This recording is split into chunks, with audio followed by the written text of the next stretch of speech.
शिव संसार हैं, शिव ही आदि हैं और शिव ही अंत हैं। ये तो हम सब जानते हैं कि सभी देवों में त्रिदेवों को यानी ब्रह्मा, विष्णु और महेश को सबसे ऊंचा स्थान प्राप्त है। कई बार ऐसा हुआ है कि सृष्टि को चलाने वाले देव आपस में युद्ध कर बैठे थे, और ये एक बार नहीं, ऐसे वाक्य पुराणों में बहुत से स्थानों पर मिलते हैं। तो कथाओं को शुरू करने से पहले यदि आप हमारे चैनल पर नए हैं तो इसको सब्सक्राइब कर लें और बेल आइकन को प्रेस करना ना भूलें और बोलें हर हर महादेव। हर महादेव, हर महादेव, हर महादेव। तो कथाएं आरंभ करते हैं। आदिशक्ति शिव मिलन। तो पहला उल्लेख जो महादेव और भगवान विष्णु के प्रलयकारी युद्ध की ओर संकेत करता है वो यही है। इस संसार के निर्माण के लिए जब आदिशक्ति शिव से अलग हो गई थी तो वो बिल्कुल वीरान हो गए थे और अपनी समस्त जिम्मेदारियों को छोड़कर ध्यान मग्न हो गए थे। तो नारायण जी जो संसार के संचालक हैं, उनको इस बात से परेशानी होने लगी। समस्या ये थी कि शिव के बिना संसार के सारे कार्य चलाने में बहुत सी समस्याएं आ रही थी। इस संसार का समस्त ज्ञान बस शिव के पास ही है और इस ज्ञान के बिना इस संसार को चलाना बिल्कुल नामुमकिन सा हो गया था। अब महादेव को दिव्य शक्ति से वापस मिलाने के लिए नारायण देव ने एक योजना बनाई। भगवान विष्णु को पता था कि महादेव पशुओं पे अत्याचार बर्दाश्त नहीं कर सकते और यदि कोई ऐसा करेगा तो वो उस पे क्रोधित हो जाएंगे, क्योंकि महादेव पशुपतिनाथ हैं, अर्थात पशुओं के रचनाकर। तो नारायण देव ने गरुड़ देव को आदेश दिया कि वो नागों का शिकार करें जो पाताल लोक नहीं जा रहे हैं। ये देखकर महादेव निश्चित रूप से उनकी सहायता करने के लिए आएंगे। अब गरुड़ देव ने सभी नागों पर हमला करना शुरू कर दिया। जब वासुकी नागों को बचाने आए तो गरुड़ ने वासुकी नाग को भी नहीं छोड़ा। फिर वासुकी महादेव की शरण में गए और जब फिर एक बार गरुड़ और वासुकी आमने सामने आए तो गरुड़ देव ने वासुकी को पकड़ लिया, जिस पर महादेव ने गरुड़ को सचेत किया कि वासुकी को छोड़ दें। परंतु गरुड़ देव ने कहा कि वो तो नारायण देव के सेवक हैं और नारायण देव ने सभी सर्पों को मारने का आदेश दिया है। ये देखकर महादेव ने अपना त्रिशूल निकाला और गरुड़ देव को मारने ही जा रहे थे कि तभी वहां पर नारायण देव आ गए और उन्होंने महादेव को बताया कि उन्होंने गरुड़ देव को पहले ही अमरता का वरदान दे दिया है। महादेव ने कहा कि कुछ भी हो परंतु वो गरुड़ देव को मार के ही रहेंगे। इस बात पर नारायण देव ने कहा कि नागों ने सृष्टि का नियम तोड़ा है, क्योंकि उन्हें पाताल लोक में रहने के आदेश थे, लेकिन वो धरती लोक पर ही घूम रहे हैं। महादेव ने इस बात पर कहा कि कुछ नागों की सजा समस्त नागों को क्यों दी जाए, इस दंड का परिणाम सभी क्यों भोगें, ये अन्याय है। परंतु दोनों ही देव पीछे हटने को तैयार नहीं हुए।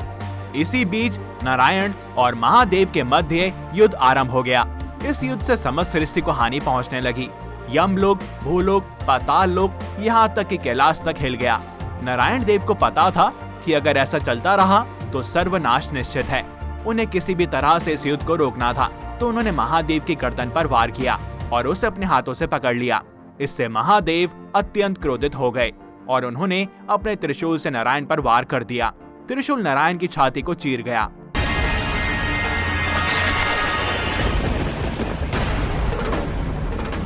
और जैसे ही महादेव को आभास हुआ कि उन्होंने क्रोध में ये क्या अनर्थ कर दिया है, तो वे विलाप करने लगे, क्योंकि उन्होंने नारायण को हानि पहुंचाई थी जो कि उनके सबसे प्रिय हैं। जिसके बाद महादेव ने नारायण देव के घावों को ठीक किया और फिर नारायण ने कहा कि ये सब उनकी ही लीला थी। वो बस आदि शक्ति को वापस लाना चाहते थे, वो शिव को शिव से मिलाना चाहते थे। महादेव के आंसू इस बात का प्रमाण थे कि भोलेनाथ शुष्क नहीं है, उनमें भी भावना है। उनके अंदर अपने प्रिय लोगों के लिए दया और करुणा है।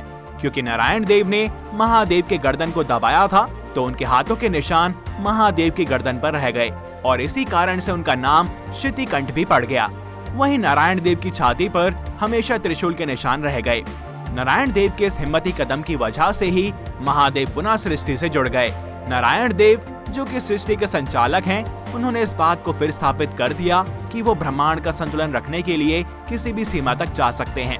लेकिन महादेव ने नागों पर अत्याचार रोकने के लिए एक कदम उठाया। उन्होंने वासुकी नाग को अपने गले में धारण कर लिया और वो चाहते थे कि लोग नागों को संसार से इसलिए अलग ना कर दें क्योंकि उनमें विष है। इसलिए महादेव को नागेंद्र हराय और नागभूषण जैसे नामों से भी जानते हैं। उनका कहना था कि कोई भी जीव इस धरती पर असाधारण नहीं है। शरभ अवतार और नरसिंह अवतार। कहानी की शुरुआत तब होती है जब दैत्य हिरण्यकश्यप के कारण ये संसार परेशान हो गया था। केवल मानव ही नहीं, देवता भी बहुत परेशान हो गए थे। हिरण्यकश्यप के भाई का भगवान विष्णु ने वध कर दिया था और तभी से हिरण्यकश्यप हरि के विरुद्ध हो गया था। हिरण्यकश्यप ने कठोर तपस्या करके भगवान ब्रह्मा से वरदान प्राप्त किया था। इस वरदान के अनुसार भगवान ब्रह्मा के बनाए हुए किसी भी प्राणी से उनकी मृत्यु ना हो सके, अर्थात ना मनुष्य से तथा ना ही पशु से, ना दैत्य से तथा ना ही देवताओं से, ना ही सर्प से तथा ना ही गंधर्व से। इसी के साथ ही वह ना अपने महल के भीतर मर सकता है तथा ना ही अपने महल के बाहर, ना उसे कोई दिन में मार सकता है तथा ना ही रात्रि में, ना ही अस्त्र से उसकी मृत्यु संभव हो सके तथा ना ही शस्त्र से, ना ही पृथ्वी पर उसकी मृत्यु हो तथा ना ही आकाश में। साथ ही उसने यह वरदान भी मांगा कि ब्रह्मा के द्वारा बनाया गया कोई भी प्राणी उसकी शक्ति का सामना ना कर सके और साथ ही वह सभी का राजा बने। उसने स्वयं को इंद्र आदि देवताओं से ऊपर बनाने तथा भगवान ब्रह्मा के समान शक्तिशाली होने का वरदान मांगा था और ये वरदान मिलते ही हिरण्यकश्यप के समक्ष पूरा त्रिलोक बिखर गया। परंतु प्रभु की लीला तो अपरंपार है। हिरण्यकश्यप का बेटा प्रहलाद भगवान विष्णु का बहुत बड़ा भक्त था और हिरण्यकश्यप के दुराचार लगातार बढ़ते जा रहे थे और तब भगवान विष्णु ने नरसिंह अवतार लेने का निर्णय लिया। जैसे हिरण्यकश्यप प्रहलाद को मारने वाला था, तभी नरसिंह अवतार में भगवान विष्णु वहां पर प्रकट हो गए। वे खंबे से नरसिंह के रूप में प्रकट हुए तथा हिरण्यकश्यप के महल के प्रवेश द्वार के चौखट पर, जो ना घर का बाहर था और ना ही भीतर, गोधूली बेला में, जब ना दिन थी ना रात, आधा मनुष्य आधा पशु, जो ना नर था और ना पशु, ऐसे नरसिंह के रूप में अपने लंबे तेज नाखूनों से, जो ना अस्त्र थे ना शस्त्र, उसे मार डाला। संसार में सभी भगवान नरसिंह की पूजा करने लगे, लेकिन भगवान नरसिंह खुद नियंत्रण से बाहर हो गए थे। हिरण्यकश्यप को मारने के बाद भी उनका क्रोध शांत नहीं हुआ और वो अपना ये क्रोध पूरी सृष्टि पर निकालने लगे। एक बार फिर त्रिलोक संकट में आ गया था, लेकिन इस बार कोई दैत्य नहीं परंतु भगवान के ही एक अवतार के क्रोध ने सब कुछ नष्ट कर दिया था। ये देख सभी देवता भगवान शिव के पास पहुँचे। भगवान शिव ने कहा कि वो नरसिंह को समझाने के लिए वीरभद्र को भेजेंगे, जिसके बाद वीरभद्र ने नरसिंह को समझाने का प्रयास किया, परंतु भगवान नरसिंह का गुस्सा शांत नहीं हुआ और इन दोनों के मध्य एक युद्ध आरंभ हो गया। इस युद्ध से भी संसार को बहुत हानि पहुंचने लगी और भगवान नरसिंह के सामने वीरभद्र कुछ भी नहीं कर पाए। तब भगवान शिव ने शरभ अवतार लिया। शरभ भगवान शिव के सबसे शक्तिशाली अवतार थे। शरभ अवतार शेर, मनुष्य और पक्षी का एक भयंकर और शक्तिशाली जीव था। इस विराट जीव को देखकर नरसिंह, वीरभद्र और सभी देव हैरान रह गए और फिर देखते ही देखते शरभ और नरसिंह के मध्य एक युद्ध आरंभ हो गया, जिसके बाद भगवान शरभ ने भगवान नरसिंह को नियंत्रण में कर लिया और देवी पार्वती की सहायता से नरसिंह का क्रोध बिल्कुल शांत कर दिया। नरसिंह में से फिर एक बार भगवान विष्णु प्रकट हुए। उन्होंने महादेव को धन्यवाद करके कहा कि एक बार पुनः महादेव ने संसार को बचा लिया। भगवान विष्णु ने क्षमा याचना में कहा कि नरसिंह रूप में उन्होंने अपने आप पर नियंत्रण खो दिया था। अपनी विजय प्राप्ति के बाद वो क्रोध में आकर अहंकार में खो गए थे। इस पर भगवान शिव ने कहा कि भगवान विष्णु को पता था कि उनके नरसिंह रूप लेने से ऐसा कुछ हो सकता है और तब भी उन्होंने संसार के लिए इतना बड़ा जोखिम लिया। उनकी लीला अपरंपार है, क्योंकि हरिहरा एक ही हैं, इसलिए भगवान विष्णु ने पहले ही महादेव को बता दिया था कि यदि वो नियंत्रण खो दें तो महादेव प्रकट होकर उन्हें रोक लें। इस पर भगवान शिव ने कहा कि आज हम नारायण से ये सीख ले सकते हैं कि हमें कोई भी विजय प्राप्ति हो जाए, लेकिन उसके अंधकार में चूर होकर हमें अहंकारी नहीं बनना चाहिए। हमें हमेशा अपने ऊपर नियंत्रण रखना चाहिए, नहीं तो अनर्थ हो जाता है। इसीलिए हम देखते हैं कि हर शिव मंदिर में शर्बेश्वर की मूर्तियां भी होती हैं, क्योंकि शर्बेश्वर भगवान शिव के ओमकार अवतार थे।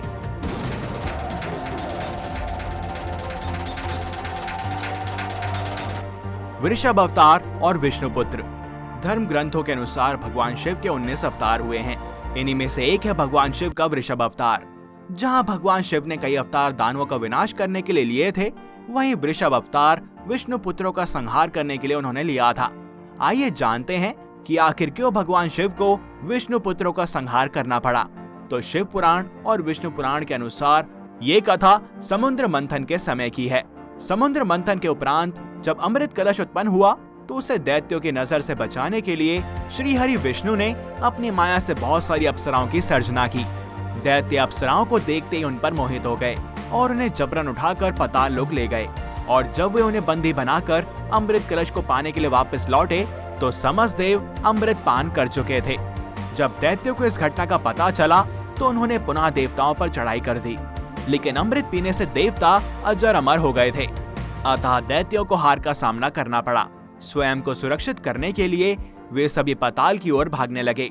दैत्यों के संहार की मंशा लिए हुए श्री हरि विष्णु उनके पीछे पीछे पाताल लोक जा पहुंचे और वहां समस्त दैत्यों का विनाश कर दिया। दैत्यों का नाश होते ही अप्सराएं मुक्त हो गईं, और जब उन्होंने मनमोहिनी मूर्त वाले श्री हरि विष्णु को देखा तो वे उन पर मोहित हो गईं। ये सभी अप्सराएं देवी लक्ष्मी की बहनें थीं और उन्होंने विष्णु को ही अपना पति मान लिया और उनकी आराधना और तपस्या करने लगी।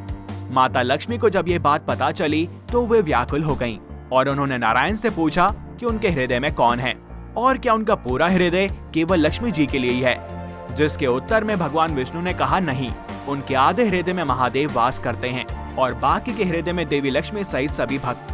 देवी लक्ष्मी इस बात से क्रोधित हो गईं और उन्होंने नारायण से स्वयं को भुला देने को कहा और बोला कि वो जाकर उन अप्सराओं के साथ ही रहें। जिसके बाद भगवान विष्णु को भी इस बात पर क्रोध आ गया और विवश होकर उनको और भगवान शिव को उन 5 अप्सराओं को यह वरदान देना पड़ा कि अब भगवान विष्णु उनके पति बनकर पाताल लोक में रहेंगे और वो अपना पूरा अतीत भुला देंगे। इससे भगवान विष्णु अपने सभी दायित्व और यहाँ तक कि खुद को भी भूल गए और पाताल लोक में वास करने लगे। भगवान विष्णु के संसार को ना चलाने से हर जगह संकट खड़े हो गए और संचालन बिल्कुल थम गया। जिसके बाद सभी देवता परेशान होकर भगवान ब्रह्मा के पास गए, मगर ब्रह्मदेव ने कहा कि महादेव ही अब कुछ कर सकते हैं। श्री हरि विष्णु पाताल लोक में वास करने लगे थे। उन्हें अप्सराओं से कुछ पुत्रों की प्राप्ति भी हुई, लेकिन वे सभी पुत्र राक्षसी प्रवृत्ति के थे। अपनी क्रूरता के बल पर श्री हरि विष्णु के इन पुत्रों ने तीनों लोकों में कोहराम मचा दिया था। उनके अत्याचारों से परेशान होकर सभी देवतागण भगवान शिव के समक्ष प्रस्तुत हुए। वह उनसे श्री हरि विष्णु के पुत्रों का संहार करने की प्रार्थना की। जब देवी लक्ष्मी को अपनी भूल की अनुभूति हुई तो वह सहायता मांगने के लिए महादेव और माता पार्वती के पास गईं। जिसके बाद महादेव ने वृषभ अवतार ले लिया और वो पाताल लोक चले गए। देवताओं को विष्णु पुत्रों के आतंक से मुक्त करवाने के लिए भगवान शिव एक बैल यानी वृषभ के रूप में पाताल लोक जा पहुँचे और वहाँ जाकर भगवान विष्णु के सभी पुत्रों का संहार कर डाला। और जब वहाँ पर श्री हरि विष्णु आए तो अपने वंश का नाश हुआ देखकर उन्हें क्रोध आ गया और उन्होंने भगवान शिव रूपी वृषभ पर आक्रमण कर दिया, परंतु उनके सभी वार निष्फल हो गए। अब यहाँ पर भगवान विष्णु और महादेव का आमना सामना हुआ और भगवान विष्णु ने क्रोध में आकर महादेव पर नारायण अस्त्र चला दिया और फिर ये युद्ध कई सालों तक चलता रहा। इसके उपरांत गणेश जी वहाँ पर पहुँचे और उन्होंने भगवान विष्णु को याद दिलाने की कोशिश की कि आपको आभास भी है कि आप कौन हैं और ऐसे दिव्य अस्त्र आपके पास कैसे आए। और इस तरह गणेश जी ने भगवान विष्णु को स्मरण कराया, जिसके उपरांत गणेश जी ने उन अप्सराओं को भी समझाया कि भगवान विष्णु के इस संसार में ना होने से यह संसार नष्ट हो जाएगा। फिर अप्सराओं ने अपना वरदान भगवान शिव और भगवान विष्णु से वापस मांगा। भगवान विष्णु को तुरंत याद आ गया कि वो कौन है और इस तरह भगवान गणेश ने दर्शाया कि क्यों वे विघ्नहर्ता हैं। स्मृतियों को लौटाने के लिए आपने जो रूप धारण किया, आज से वो ऋषभ अवतार के नाम से जाना जाएगा। महादेव का बाणासुर को वचन।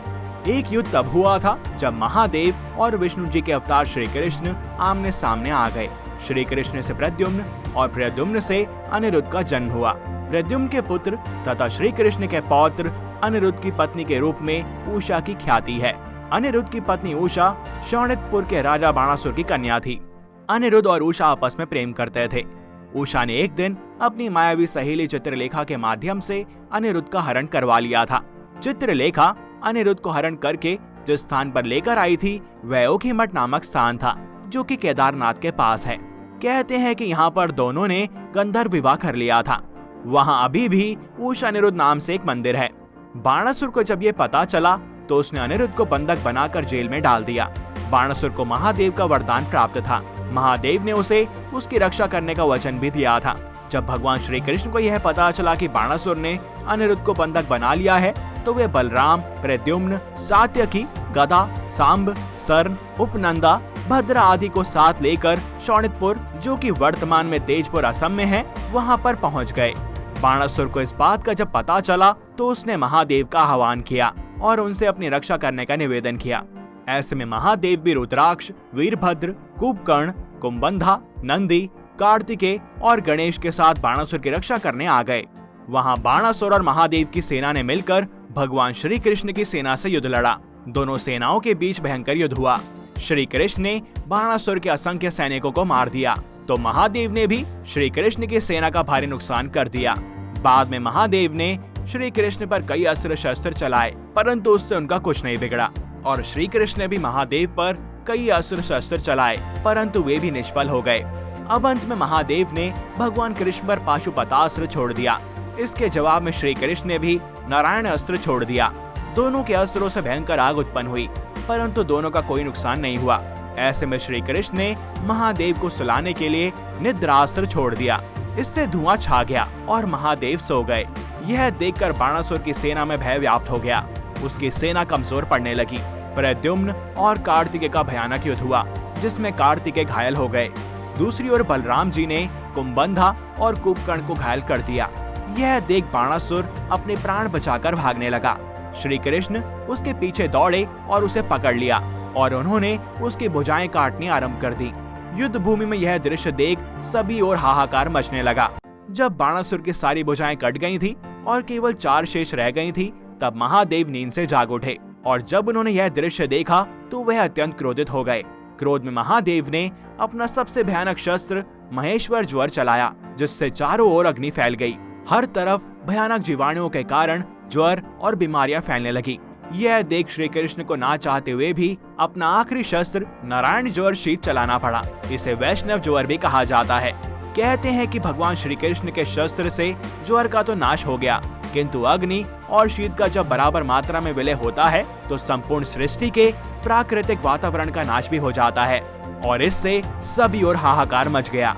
यह भयंकर दृश्य देखकर नारद मुनि सहित सभी देवी देवता, राक्षस, गंधर्व आदि ब्रह्मा जी से इस युद्ध को रोकने का निवेदन करते हैं, किंतु ब्रह्मदेव इस युद्ध को रोकने में असमर्थ थे।